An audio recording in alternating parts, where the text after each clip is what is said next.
Magandang gabi po, mga kabigay. Welcome po sa ating Barangay Kapre. Ako po muli, si Boy Kapre. At isa na naman pong kwento na mula sa tunay na pangyayari ang ating ibabahagi. Simulan natin.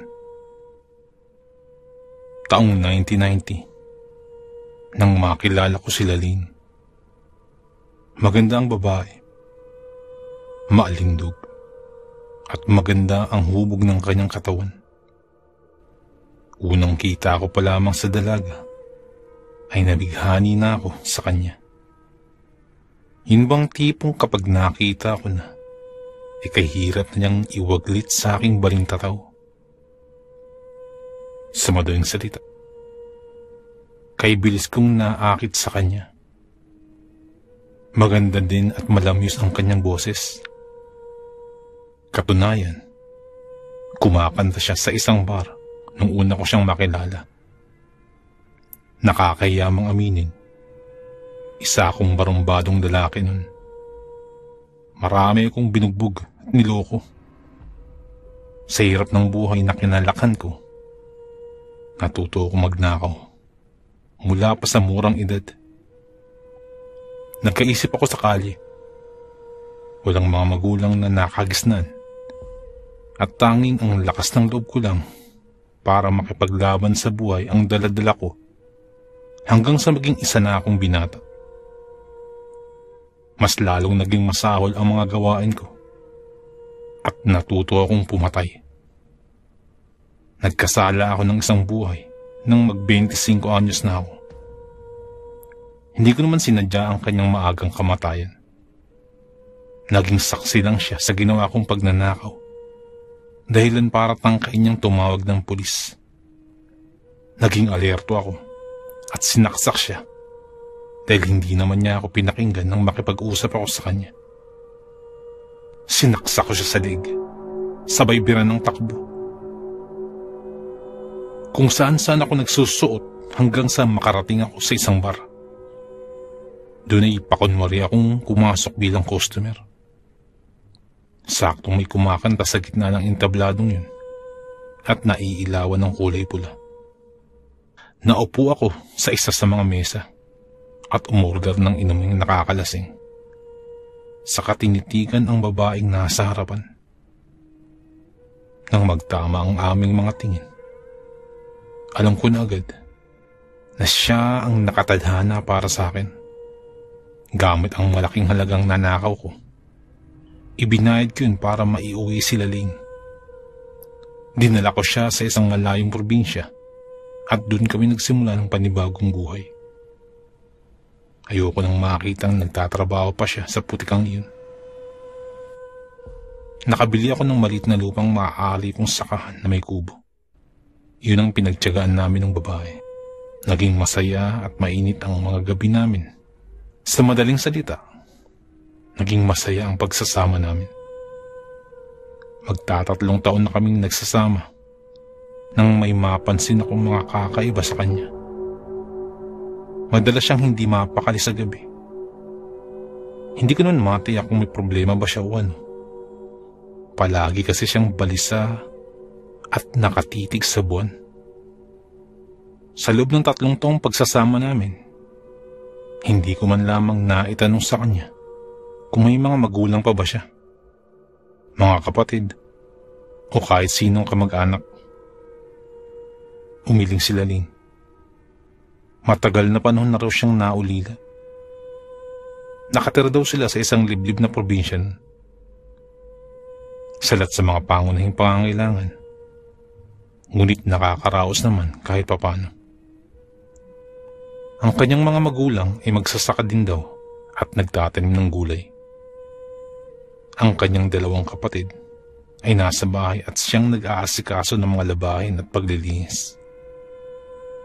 Samantalang si Laline noong mga panahong yun ay nag-aaral. Nais niyang makapagtapos, ngunit hindi na naipagpatuloy pa ang pag-aaral dahil sa isang trahedya. Ginahasa ang kanyang mga kapatid.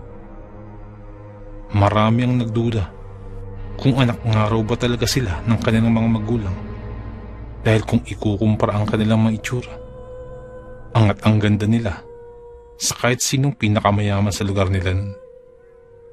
Samantalang nagmumukha lang daw utosan nila ang kanilang mga magulang na kahit kailan ay hindi nila tinanggap ang mga salitang yun. Madalas nakipag-away ang kanyang kapatid sa mga taong sinisiraan sila. Nagkataong may mga masasamang loob nga ang ninais na matuklasan ang kanilang mga sikreto. Isang gabi, ipinasok ng mga kalalakihan ng kanilang bahay.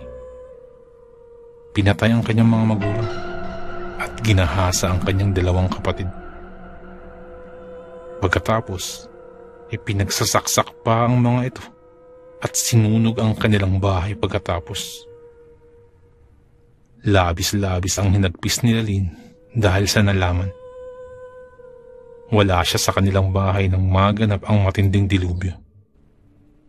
Niwala na siyang naabutang nikatiting ng bahagi ng kanilang tahanan dahil naging abo na ito kasama ang kanyang mga magulang. Dahil dun ay nagpunta siya sa syudad upang makahanap ng trabaho at para na din mahanap ang mga taong lumapastangan sa kanyang pamilya. Humahagulgol si Lynn nang matapos siyang magkwento. Ramdam ko ang pait, galit at sakit na matagal na niyang itinago. Alam ko ang pakiramdam ng mawalan dahil ako man ay ganun din ang pinagdaraanan. Magkaiba nga lang kami ng sitwasyon. Niyakap ko ang aking asawa at ipinangakong walang sino man ang makakapanakit pa sa kanya, kagaya ng nangyari sa kanyang pamilya noon. Kaya naman nagkaroon kami ng pagkakaintindihan. May isa din siyang ipinagtapat sa akin. Isang bagay na parte ng kanyang pagkatao. Nang malaman ko yun, hindi ako natakot sa kanya. Sa halip, inamangha ako dahil hindi ako makapaniwalang makakakilala ako ng nilalang na kagaya niyang may ganung kakayahan. Ipinangako ko sa kanyang susuportahan ang lahat ng bagay na nais niyang gawin sa buhay niya. Basta pa, hindi niya ako iiwan. Isang matamis na ngiti ang iginawad niya sa akin. Nagliwanag sa buo kong mundo. Kaya naman bilang handog, lumabas ako ng bahay ng gabing yun. Nilanghap ko ang sariwang hangin panggabi at dinama ang lamig nun. Hindi ko sinabi sa kanya na bala kong mangaso para ihandog sa kanya. Sa kalagitnaan ng aking paglalakad sa madilim na kalsada, may namataan akong nagliliwanag sa isang tindahan. May 3 taong nagiinuman, nagtatawanan, at kaysayang nag-uusap na para bang wala nang makakarinig sa kanila. Walang imik akong lumapit sa tindahan at bumili rin ng maiinom. Tila ba hindi ako nakikita ng 3 habang kampante nilang pinag-uusapan ang lahat ng mga kabulastugang nagawa nila noong araw. Ayon sa kwentuhan nila, may ginahasa raw silang 2 magagandang babae at nasasayangan pa sila dahil hindi man lang daw nila natikman ang panganay. Nag-aaral daw kasi ito nang pasukin nila ang bahay ng pamilya at sinunog nila ang mga ito matapos patayin. Kumabog ng gusto ang aking dibdib at tila ba nahihirapan akong huminga. Sa pagsasalita ng 3, tila nakikinita-kinita ko na sa aking balintataw ang mga tagpong yun. Kung paano nagpumiglas ang mga dalagita, ang pagmamakaawa ng 2 matatanda habang dahan-dahan silang pinapatay. Hindi ko namamalayang may namumuunang luha sa aking mga mata habang nakakuyom ang aking mga palad. Kung ganun, Isa sila sa mga lumapastangan ng pamilya ng aking asawa. Nagtagis ang aking mga bagang at pakiramdam ko ay namanhid ang aking mga kalamnan. Dinama ko sa aking bewang ang kutsilyong palagi kong daladala. Alam kong nais ko ng magbagong buhay. Ngunit hindi ko maiwasang mapangiti nang mapagtanto kong magagamit ko yun maya-maya lang. Hinintay kong magsawa sa kakainomang tatlo hanggang sa magpasya ng umuwi sa kanilang mga bahay. Lihim akong nakasunod sa kanila. Nakadistansya lang, pero kitang-kita ko pa din sila. Nang makarating sa malapad na kalsada ang tatlo, huminto sila sa isang sangang daan. Mukhang magkakahiwalay ang kanilang mga tahanan, kung kaya't napangiti ako. Magkakaroon ako ng pagkakataong makausap ang isa sa kanila. Dalawa ang lumiko sa kaliwa, samantalang isa ay sa kanan. Alam kong dahan-dahan namang umuusbong ang damdaming pilit kong iwinawak sinon. Damdaming kasiyahan sa pagpatay ng isang buhay. Mahigpit kong hinawakan ng kutsilyo at sinundan ang taong lumiko sa kanan. Pasipol-sipol pa siya habang naglalakad. Pasuray-suray. At maya-maya ay tatawa na lamang ng mag-isa. Ngumisi ako.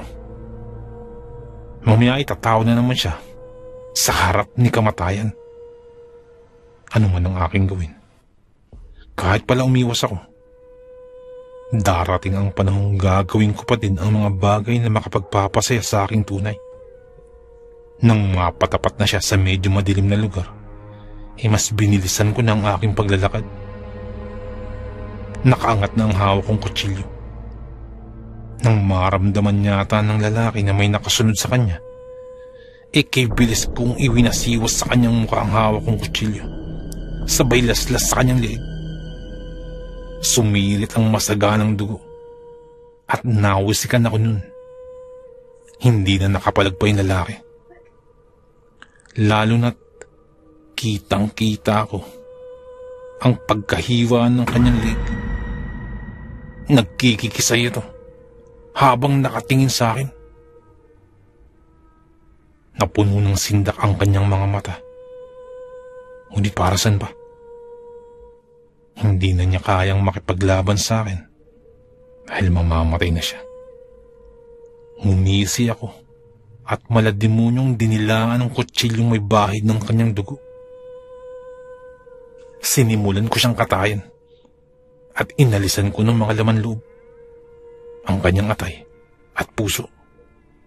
Para akong aswang sa aking ginagawa. Ngunit wala akong pakialam. Dinala ko ang mga yun sa bahay at itinago sa isang lalagyan. Alam ko, matutuwa sa aking ginawa ang aking asawa. Naabutan ko siyang mahimbing na natutulog. Kaya naman sumampa ako sa kama para gisingin siya. Batid kong napagod ang aking asawa sa buong maghapong pagtatrabaho sa loob ng bahay. Kaya nais ko siyang handugan ng isang bagay na alam kong parte ng kanyang pagkatao. Mahal, hindi mo naman kailangang itago mo yung tunay na pagkatao. Tanggap kita. Ano man ang iyong lihim. At mamahalin kita sa kabila ng lahat ng iyong pinagdaanan. Pagpapaintindi ko kay Laling. Tinitigan niya ako at namilog ang kanyang mga mata nang makita ang mga bagay na inihandog ko sa kanya. Ang mga laman loob ng isa sa mga lalaking lumapastangan sa kanyang pamilya. Nag-ulap ang kanyang mga mata. Kumibot-kibot ang mga labi at saka tumitig sa akin. Tila ba inaarok niya kung totohanan ba ang aking sinabi. Ilang saglit lang, nagulat ako nang bigla niya akong yakapin habang umiiyak. Halos mamugto ang kanyang mga mata habang tinatanggap ang ibinigay ko sa kanya. Nangislap ang kanyang mga mata sa sobrang saya. Lalo na't nakita niyang masaya ako para sa kanya. Nahihiya niyang nilantakan ang mga laman loob. Tila nag-iba ang kulay ng kanyang mga mata nang matikman ang lansa nun. Naisip ko na, baka ayaw niyang makita ko siyang nilalantakan ang mga yun. Kaya nakakaintinding lumabas ako ng kwarto at hinayaan lamang siya sa loob. Naupo ako sa aming upuan na yari sa kawayan. Hindi ko namamalayang nakatulog na rin pala ako. Nang muli akong magising, umaga na at masayang mukha ni Lalin ang bumungad sa akin. Malambing niya akong niyakap at tinanong sa ginawa ko kagabi. Hindi ko siya pipigilan kung nais niyang ipakita ang tunay na siya. Kaya naman ang sumunod na gabi, lumabas na siya at tumingala sa bilog at maliwanag na buwan. Nakita ko nang may ipahid siyang langis sa kanyang noo na sinasabay ng pagbanggit ng mga lengguwaheng banyaga. Ilang saglit lang, nagulat ako nang magbago ang kanyang anyo. Nagkaroon siya ng pangil at mahahabang kuko.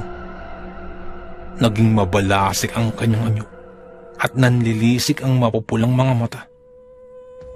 May kakaiba din sa kanyang boses na tila ba 4 na uring tao ang nagsasalita sa isang bibig. Bukod dun, nagkaroon pa siya ng tila ba isang buntot at mahabang buhok na kusang gumagalaw. Kaya niya itong pagapangin at pumatay ng tao. Napalunok ako. Yun ang itsura ni Lalin kapag siya ay nagbagong anyo. Pero sa kabila ng lahat ng yun, mahal ko pa din siya. Sa gabi ay hinahayaan ko na siyang maglagalag at maghanap ng kanyang mabibiktima. Alam ko kasing hindi sasapat sa kanya ang normal na pagkain kinakain namin sa araw-araw. Naghahanap ang kanyang katawan ng pagkain. Alam ko magpapalakas sa kanya at mas magbibigay pa ng maraming kakayahan. Naging saksi ako sa napakaraming krimeng ginawa niya bilang aswang. At ayos lang yun sa akin. Sa tindi ng pagmamahal ko sa kanya, minsan ay sumasama pa ako sa kanya at tinutulungan siya para maging mas malinis ang kanyang ginawang krimen at walang makahuli sa kanya. Nagkasundo kami ng kanyang bibiktimin ay yung mga taong lumapastangan sa kanyang pamilya. Walang kaalam-alam ang mga tao sa buong bayan na kami ang may kagagawan sa mga bagay na hindi nila inaakala. Ang pagkakakilala nila sa amin ni Lalin ay ulirang mag-asawa na walang ibang ginawa kundi ang magmahalan at maghanap buhay. Hindi nila alam na sa gabi nagtatanggal kami ng maskara para gawin ang mga bagay na labis na nakapagpapasaya sa amin. Ako, para pumatay. At lalantakan naman ng aking asawa ang mga bangkay. Hindi ko na siya hinayaang magpagod sa nasabing trabaho. Dahil kaya ko naman nang gawin yun. Minsan na kaming nakapagbiktima ng matanda, ng babae, lalaki. Hindi katandaan at hindi rin ganun kabata. Pero karamihan sa mga yun ay yung mga salot sa lipunan. Sa bawat pagkitil ko ay ang pagpipiesta naman ng kalooban ng aking aswang na misis. Kung kailan matatapos ito, hindi ko alam. Basta masaya ako sa ginagawa namin. Masaya ako sa piling ng aking misis na aswang.